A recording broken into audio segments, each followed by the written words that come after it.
যারা SSC pass করছেন এবং সরকারি চাকরি করতে চান তাদের জন্য দারুণ একটি সুযোগ। ২৮০ শূন্য পদে বিশাল একটি সরকারি চাকরির নিয়োগ বিজ্ঞপ্তি প্রকাশিত করছে জনস্বাস্থ্য প্রকৌশল অধিদপ্তর।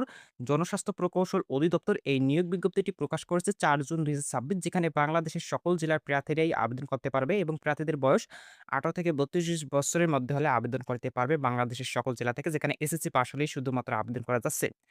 বিস্তারিত তথ্য জানতে ভিডিওটি না টেনে ধৈর্য সহকারে শেষ পর্যন্ত দেখতে থাকুন। এখানে পদের নাম হচ্ছে অফিস সহায়ক। পদের নাম অফিস সহায়ক।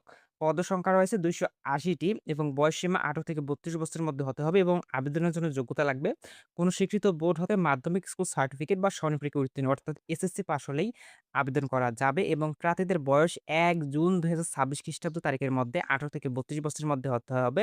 বয়স প্রমাণের ক্ষেত্রে এফিডেভিট গ্রহণযোগ্য নয়। আর আবেদন কবে শুরু হবে সেই বিষয়টিও আপনাদের কিছুক্ষণ পরে জানিয়ে দেব। তার আগে বলে নেই, যারা ২৮ জানুয়ারি ২০২৫ খ্রিস্টাব্দ তারিখের নিয়োগ বিজ্ঞপ্তির অফিস সহায়ক পদে আবেদন করেছিলেন, তাদের ক্ষেত্রে ওই বিজ্ঞপ্তিতে উল্লেখিত বয়সসীমা প্রযোজ্য হবে এবং তাদের ক্ষেত্রে পুনরায় আবেদন করার প্রয়োজন নেই এবং যারা আবেদন করেনি তারা এই নিয়োগে আবেদন করতে পারবেন। আর এখানে আবেদন শুরু হবে ১০ জুন ২০২৬ খ্রিস্টাব্দ সকাল ১০ টা এবং আবেদন শেষ হবে ৮ জুলাই ২০২৬ খ্রিস্টাব্দ বিকাল ৪ টা।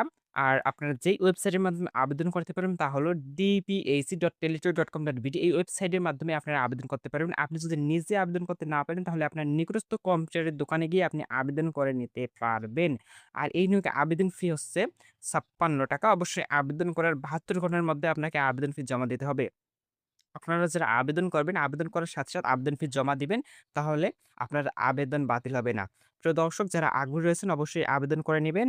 আর যারা আমাদের YouTube চ্যানেলে নতুন দর্শক রয়েছেন অবশ্যই সাবস্ক্রাইব করে রাখবেন, কারণ চাকরির সব আপডেট আমাদের YouTube চ্যানেলে প্রতিনিয়ত দেওয়া হয়ে থাকে। আর Facebook পেজ থেকে যদি আপনি ভিডিওটি দেখে থাকেন অবশ্যই পেজটি ফলো দিয়ে রাখবেন।